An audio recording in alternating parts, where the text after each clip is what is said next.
असलकुम। I hope you are doing well.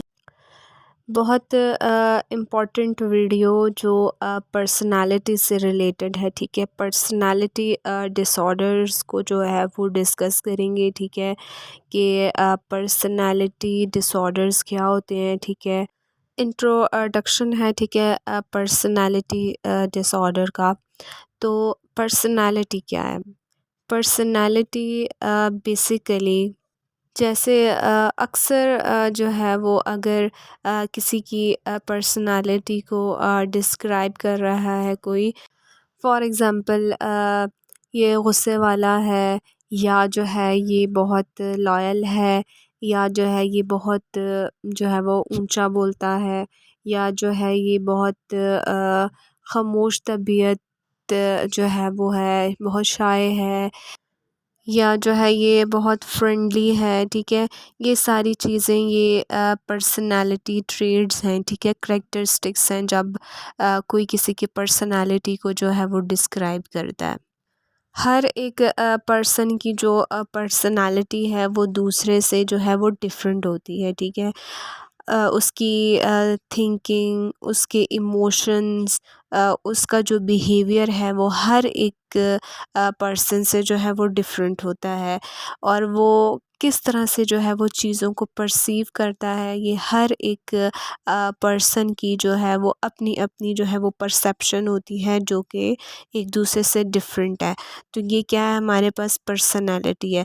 तो हर एक इंसान की जो नेचर है, जो उसका पैटर्न है, जो उसका बिहेवियर है, जो उसकी क्वालिटीज़ हैं, वो डिफरेंट है एक दूसरे से।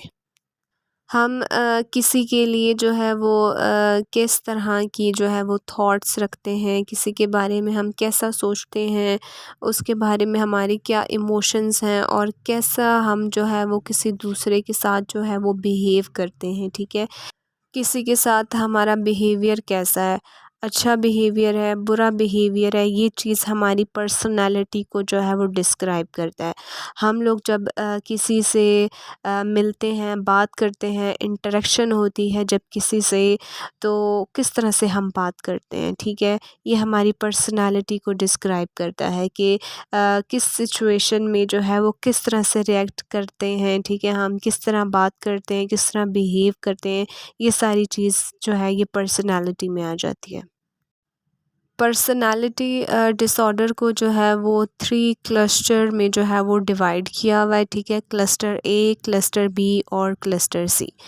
क्लस्टर ए जो है वो इसमें पैरानॉइड पर्सनालिटी, शिज़ोइड पर्सनालिटी, शिज़ोटिपल पर्सनालिटी, और क्लस्टर बी में जो है वो एंटी सोशल पर्सनालिटी, बॉर्डरलाइन, हिस्ट्रॉनिक और नार्सिसिस्टिक पर्सनालिटी आ जाती है। जबकि क्लस्टर सी में अवॉइडेंट पर्सनालिटी, डिपेंडेंट पर्सनालिटी और ऑब्सेसिव कंपल्सिव पर्सनालिटी आ जाती है।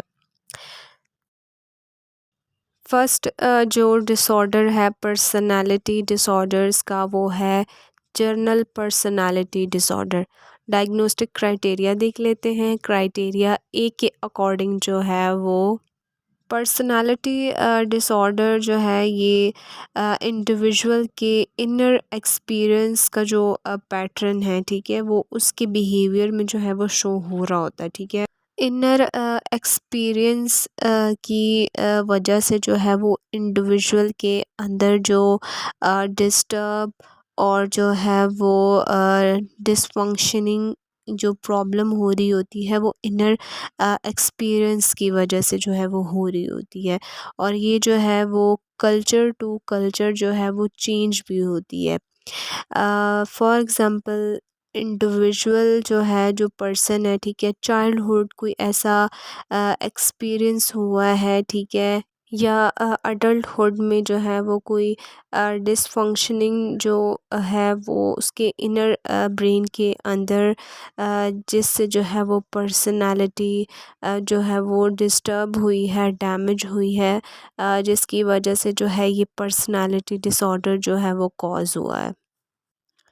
क्राइटेरिया के अकॉर्डिंग जो है वो 4 एरियाज़ में से जो है वो एटलीस्ट जो है वो 2 एरियाज़ जो हैं वो डिस्टर्ब होंगे, तब जो है वो जनरल पर्सनालिटी डिसऑर्डर जो है वो डायग्नोस्ड किया जाएगा। ठीक है, फर्स्ट है हमारे पास कॉग्निशन। कॉग्निशन मीन्स के हमारी जो थॉट्स हैं, हमारी जो थिंकिंग है, ठीक है, वो हर एक की अपनी अपनी कॉग्निशन होती है। हर एक की जो है वो अपना अपना तरीका है चीज़ों को परसीव करने का। इवेंट्स हो गए, सिचुएशन होगी, किसी जो है वो पर्सन को लेके, ठीक है। लेकिन जब पर्सनालिटी डिसऑर्डर आ जाए, हर एक का जो है वो दूसरे पर्सन को समझने में जो है वो कोई ना कोई एरर्स जो है वो आ जाते हैं। ठीक है, सेकंड जो है वो है अफेक्टिवली, जिसमें जो है वो रिस्पॉन्स, जो पर्सन जो इंडिविजुअल है वो कैसे रिस्पॉन्स करता है, किसी इंसान के साथ उसका बिहेवियर कैसा है। ठीक है, थर्ड जो है वो इंटरपर्सनल फंक्शनिंग जो है, इसमें जो है वो डिस्टरबेंस आ जाती है। इम्पल्स कंट्रोल में जो है वो प्रॉब्लम्स आ जाती हैं। तो इन 4 में से एटलीस्ट 2 एरियाज़ डिस्टर्ब होंगे, तब जो है वो जनरल पर्सनालिटी डिसऑर्डर जो है वो डायग्नोज होगा। मतलब ये कि अगर कोई पर्सन जिसकी कॉग्निशन, बिहेवियर और इमोशन जो कि कल्चर से डिफरेंट हो, कल्चर से हटके हों, नॉर्म्स रेगुलेशन से हटके हों, तो फिर जो है वो पर्सनालिटी डिसऑर्डर जो है वो डायग्नोज किया जाएगा। और क्राइटेरिया बी के अकॉर्डिंग जो है वो इन फ्लेक्सिबल मीन के इजीली चेंज जो है वो ये नहीं किया जा सकता। ठीक है, इसके अलावा परवेज़िव यानी कि मैनी कॉन्टेक्स्ट में, यानी स्कूल में, वर्क प्लेस में और घर में जो है वो ये प्रॉब्लम हो रहा होगा। ठीक है, इसको डिफ़िकल्टी हो रही होगी।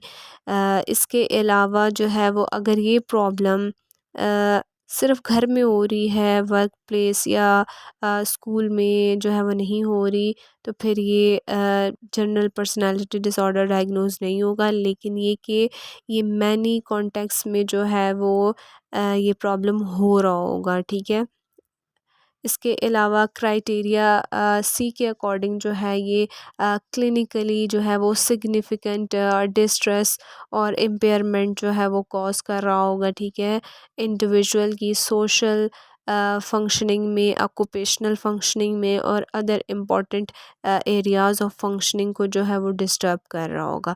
क्राइटेरिया डी के अकॉर्डिंग जो है ये 18 ईयर्स की एज के बाद जो है वो ये डिसऑर्डर जो है वो डायग्नोज किया जाता है। ठीक है, ये जो फीचर्स हो गए, सिम्टम्स हो गए, ये 18 ईयर्स से पहले जो है वो नज़र आना स्टार्ट हो जाते हैं। यानी कि जो है वो अडल्टहुड में और एडोलेसेंट की जो एज है, ठीक है, उसमें ही जो है ये स्टार्ट हो जाता है। इसका जो ऑनसेट है ना वो एडोलेसेंस और अर्ली अडल्टहुड है।